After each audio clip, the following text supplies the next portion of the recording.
Welcome back to my YouTube channel which is study with friendly. आज मैं आप लोगों के साथ शेयर करने वाली हूँ क्लास 6 हिंदी का चैप्टर नंबर 2 बचपन। तो चलिए हमारा आज का चैप्टर स्टार्ट करते हैं।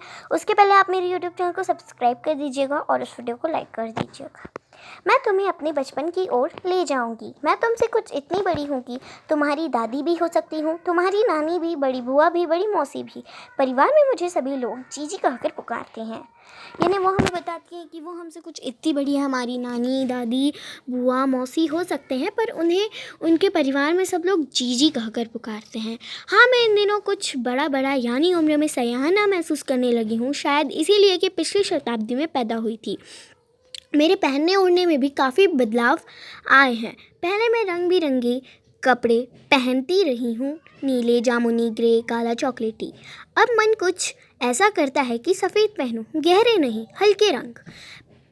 मैंने पिछले दशकों में तरह तरह की पोशाकें पहनी हैं। पहले फ्रॉक, फिर निकरवाकर, शर्ट, लहंगे, घाघरे और अब चूड़ीदार और घेरादार कुर्ते। बचपन के कुछ फ्रॉक तो मुझे अभी तक याद है।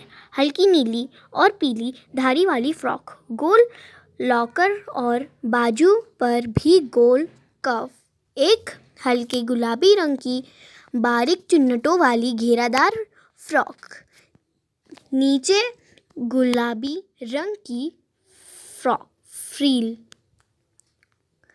उन दिनों फ्रॉक के ऊपर भी जेब में रुमाल और बालों में इतराते रंग बिरंगी रिबन का चलन था। लेमन कलर का बड़े प्लेटों वाला गर्म फ्रॉक जिसके नीचे फर टिके थे। दो ट्यूनिक भी याद है, एक चॉकलेटी रंग का और अंदर की कोटी प्याजी, दूसरा ग्रे और उसके साथ सफ़ेद कोटी। यानी कि वो हमें बताती है कि वो अभी बुज़ुर्ग हैं, तो वो बताती है कि वो अभी कुछ अच्छा महसूस करने लगी है। वो हमें बताती है कि वो इसलिए वो बताती है कि ताकि वो पिछली शताब्दी में पैदा हुई थी। और वो हमें ये भी बताती है कि उन्हें पहनने ओढ़ने में भी काफ़ी बदलाव आए हैं। जैसे पहले वो गहरे रंग बिरंगी कपड़े पहना करती थी, मगर अब उनका सफ़ेद और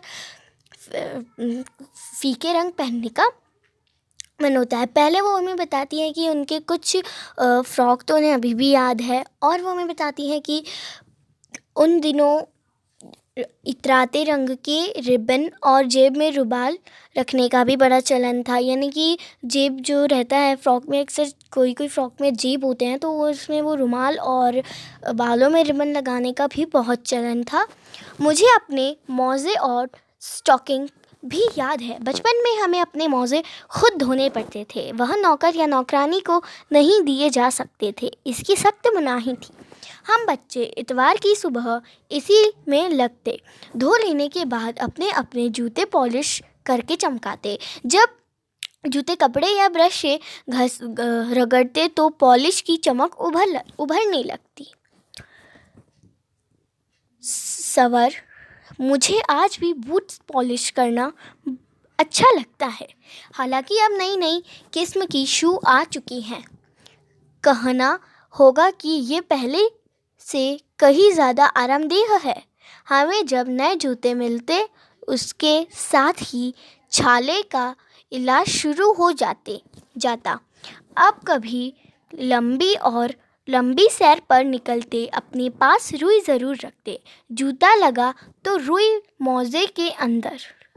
हाँ, हमारे तुम्हारे बचपन में तो बहुत फ़र्क हो चुका है। हर शनिचर को हमें ऑलिव ऑयल या कैस्टर ऑयल पीना पड़ता। यह एक मुश्किल काम था। शनिचर को सुबह से ही नाक में इसकी गंध आने लगती। छोटे शीशे के गिलास जिन पर ठीक खुराक के लिए निशान पड़े रहते, उन्हें देखते ही मितली होने लगती। मुझे आज भी लगता है कि अगर हम ना भी पीते वह शनिवारी दवा, तो कुछ ज़्यादा बड़ी कुछ ज़्यादा बिगड़ने वाला नहीं था, सेहत ठीक ही रहती। तुम्हें बताऊंगी हमारे समय और तुम्हारे समय कितनी दूरी हो चुकी है। यहाँ तक कि बचपन की दिलचस्पियाँ भी बदल गई है। यानी कि वो हमें बताती हैं कि उन्हें अभी भी उनका मौजे स्टॉकिंग्स भी याद है। बचपन में उन्हें उनके मौजे खुद धोने पड़ते थे, वो इन्हें नौकर या फिर नौकरानी को नहीं दे सकते थे। वो हमें ये भी बताती हैं कि जब वो उनके जूतों को पॉलिश करती थी और कोई भी चीज़ से यानी कपड़े या फिर ब्रश से रगड़ते थे तो उनकी पॉलिश उभर आती थी। वो किसी सवर को बताती हैं कि मुझे आज भी बूट पॉलिश करना अच्छा लगता है। और मगर वो कहती हैं कि आजकल ज़्यादा अच्छे किस्म के जूते आने लग गए हैं, जैसे कि जो आरामदेह होते हैं। वो हमें बताती हैं कि जब भी हमारे लिए नए जूते आते थे तो छाले का इलाज शुरू हो जाता था। जब वो लोग लंबी सैर पर निकलते तो अपने पास रुई ज़रूर लगते थे, ताकि अगर जूते से लग जाए तो वो उसमें लगा सके। वो बताती है कि उन्हें उनके यहाँ पे शनिवार को उन्हें दवा पिलाई जाती थी जो ऑलिव ऑयल या फिर कैस्टर ऑयल था। उन्हें वो ये बिल्कुल पसंद नहीं था और वो ये भी बताती है कि अगर हमें ये नहीं पिलाते तो भी उनकी तबीयत ठीक ही रहती। अब वो हमें बताएंगे कि उनके बचपन और हमारे बचपन में कितना फ़र्क है। याद रहे उन दिनों कुछ घरों में ग्रामोफोन थे, रेडियो और टेलीविज़न नहीं थे। हमारे बचपन की कुल्फ़ी आइसक्रीम हो गई है, कचौड़ी समोसे पैटलेज में बदल गए हैं, सहतूत और फालसे और खसखस की शरबत कोक पेप्सी में। उन दिनों कोक नहीं, रेमनेन विमटो मिलती थी।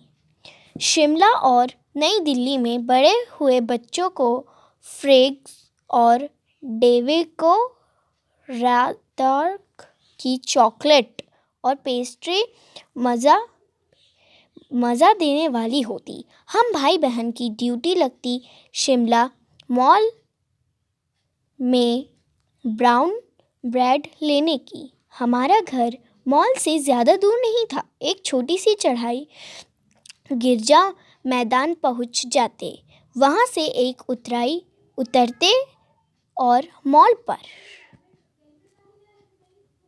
कन्फेक्शनरी काउंटर पर तरह तरह की पेस्ट्री और चॉकलेट की खुशबू मन भावनी। हमें हफ्ते में एक बार चॉकलेट खरीदने की छूट थी। सबसे ज़्यादा मेरे पास ही चॉकलेट टॉफ़ी का स्टॉक रहता। मैं चॉकलेट लेकर खड़े खड़े कभी न खाती, घर लौटकर साइड बोर्ड पर रख देती और रात के खाने के बाद बिस्तर में लेटकर मज़ा लेकर खाती। शिमला के काफिल भी बहुत ज़्यादा आते थे, खट्टे मीठे, कुछ एकदम लाल, कुछ गुलाबी, रस भरे, कसमल सोचकर ही मुंह में पानी उभर आए। चेस्टक एक और गजब की चीज़, आग पर भुने जाने और फिर छीलकर उतारे मुंह में। यानी कि वो हमें बताती हैं कि तुम्हारे और हमारे इसमें कितनी दूरियां बन चुकी है इन्हें चीज़ों में। पहले हमारे यहाँ पे ग्रामोफोन हुआ करते थे। आप अपने पेरेंट्स से पूछना कि ग्रामोफोन क्या होता है। ग्रामोफोन हुआ करते थे, अब रेडियो और टेलीविज़न होते हैं। पहले की कुल्फ़ी अब आइसक्रीम में बदल चुकी हैं, कचौड़ी समोसे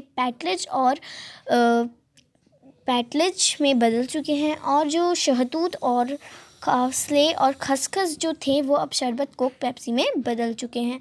उन दिनों वो बताती हैं कि कोक वगैरह नहीं थे, रैमडेन विमटो मिलती थी। यानी वो हमें बताती हैं कि रैमडेन और विमटो मिलती थी। शिमला और दिल्ली के बच्चों के लिए एक बहुत अच्छी बात थी कि उन्हें एक चॉकलेट मिलती थी जो बहुत टेस्टी थी। और वो हमें बताती है कि उन लोगों की ड्यूटी लगती थी कि जो शिमला मॉल है ब्राउन ब्रेड लेने की, जो वो ब्राउन ब्रेड उनकी लेने की ड्यूटी लगती थी। वो हमें बताती हैं कि ज़्यादा दूर नहीं था, उनके घर से एक चढ़ाई चढ़नी पड़ती थी और उतर के गिरजा मैदान में, और गिरजा मैदान से फिर एक उतरनी पड़ती थी और फिर मॉल पर। वो हमें बताती है कन्फेक्शनरी काउंटर पर तरह तरह की पेस्ट्री और चॉकलेट की खुशबू मनभावनी। जो ये काउंटर था वहाँ पर बहुत सारी पेस्ट्री चॉकलेट की खुशबू आती थी। वो हमें बताती है कि उनको चॉकलेट खाने की सिर्फ एक ही हफ्ते में एक ही बार छूट थी और उनके पास चॉकलेट टॉफ़ी का बहुत स्टॉक था, क्योंकि वो खड़े खड़े चॉकलेट कभी नहीं खाती थी। घर पर आकर साइड बोर्ड पर रख देती थी और रात के खाना खाने के बाद वह खाती थी। ला के काफ़ल भी बहुत ज़्यादा आते हैं, यानी कुछ है वो बहुत ज़्यादा आते थे तो खट्टे मीठे लगते थे। उन कुछ एकदम लाल, यानी वो हमें बताती है कि कुछ लाल होते थे, कुछ गुलाबी, वो रस भरे होते थे। कसमल सोचकर इन्हें वो बताती है कि सोचकर ही मुंह में पानी आने लग जाता था।